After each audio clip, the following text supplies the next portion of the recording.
Apakah kalian pernah mendengar kisah tentang hewan yang ternyata bisa berubah menjadi jin? Atau jin yang berubah menyerupai ular dan masuk ke pekarangan rumah kita? Atau hewan-hewan tertentu yang sangat memiliki aura mistis dan terasa sangat menakutkan? Apakah betul ada hewan yang bisa berubah menjadi jin dan mengganggu kita? Dalam video kali ini, kami akan menjelaskannya melalui hadis dan ayat Al-Quran. Simak video ini sampai habis, supaya kalian tidak salah paham dalam bertindak. Kalau kita bicara tentang jin, banyak orang langsung membayangkan sosok yang menyeramkan, tak terlihat, dan penuh misteri.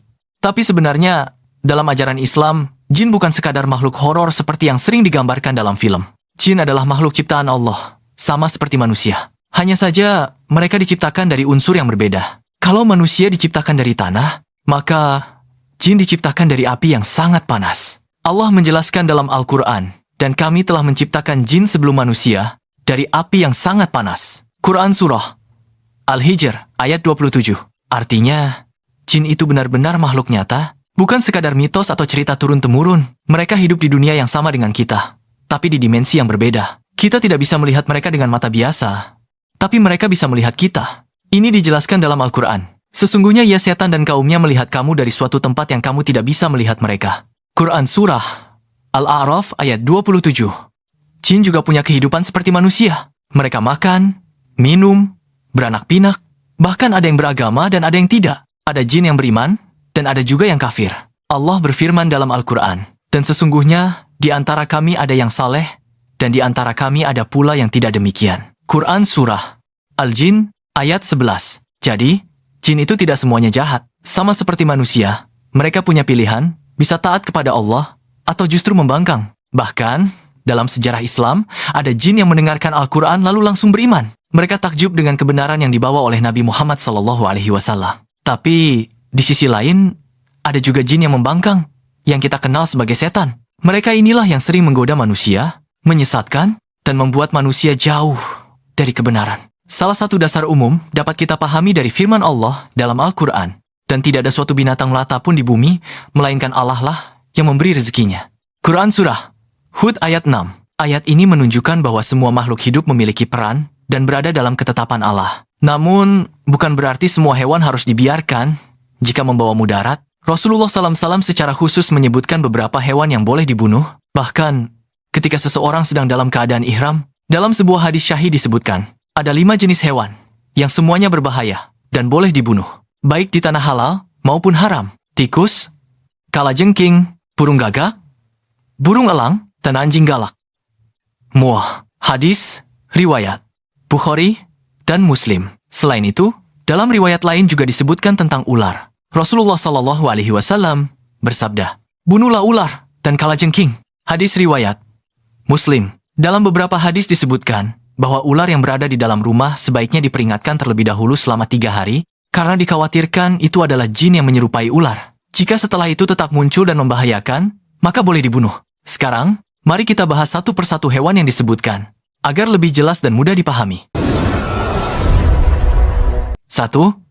Tikus. Tikus bukan sekadar hewan kecil yang menjijikan. Dalam banyak kasus, tikus justru menjadi sumber masalah yang sangat besar. Mereka dikenal sebagai pembawa penyakit berbahaya, seperti pes dan leptospirosis. Selain itu, tikus juga sering merusak makanan, mencemari tempat tinggal, bahkan bisa menyebabkan kebakaran, karena kebiasaannya menggigit kabel listrik. Di sini membunuh tikus bukan karena kebencian, tapi karena dampak yang ditimbulkannya terhadap kehidupan manusia. 2. Kalajengking.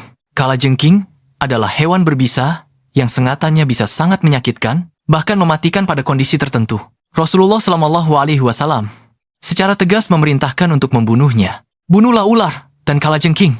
Hadis riwayat Muslim. Ini menunjukkan bahwa hewan yang secara alami berbahaya dan mengancam nyawa manusia boleh dibunuh tanpa ragu, apalagi jika sudah berada di lingkungan tempat tinggal. 3. Burung gagak. Burung gagak dalam hadis disebut sebagai hewan yang fasik atau mengganggu. Gagak dikenal suka merusak tanaman, mencuri makanan, bahkan dalam beberapa riwayat disebutkan suka mengganggu hewan lain. Selain itu, suaranya yang keras dan kebiasaannya hidup di tempat kotor membuatnya dianggap membawa gangguan bagi manusia. Karena sifatnya yang merugikan, Islam memberikan keringanan untuk membunuhnya jika memang diperlukan. 4. Burung elang. Burung elang adalah predator alami dengan cakar tajam dan kemampuan berburu yang tinggi. Dalam kehidupan manusia, Terutama di masa lalu, burung ini bisa menyerang hewan ternak kecil seperti ayam atau kambing. Dalam kondisi tertentu, keberadaannya bisa merugikan secara ekonomi. Karena itu, jika burung ini menjadi ancaman nyata, maka diperbolehkan untuk dibunuh. 5. Anjing galak. Penting untuk dipahami, Islam tidak memerintahkan membunuh semua anjing.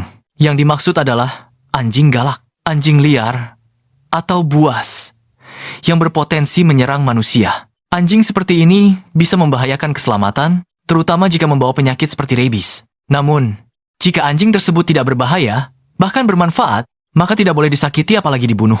Alt.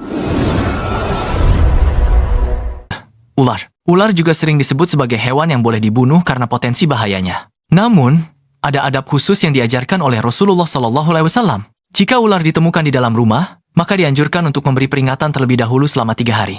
Hal ini karena ada kemungkinan ular tersebut adalah jelmaan jin. Jika setelah diperingatkan tetap muncul atau membahayakan, maka boleh dibunuh. Dari seluruh penjelasan ini, terlihat jelas bahwa semua hewan yang disebutkan memiliki satu kesamaan, membawa bahaya atau kerusakan. Jadi, izin untuk membunuh bukanlah tindakan sembarangan, tapi bentuk perlindungan terhadap kehidupan manusia. Di sisi lain, Islam tetap menekankan bahwa jika harus membunuh, maka lakukan dengan cara yang tidak menyiksa.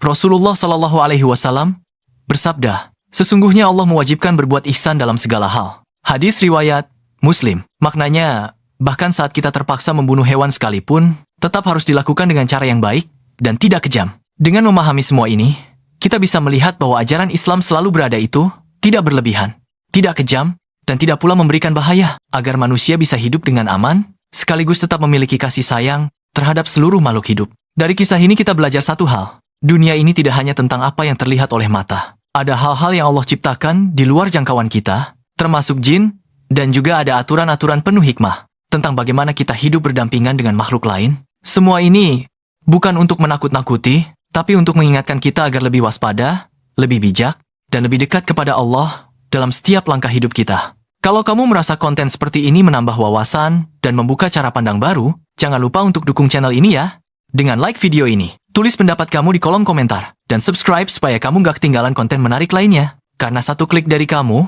bisa jadi jalan kebaikan untuk orang lain juga. Sampai jumpa di video berikutnya.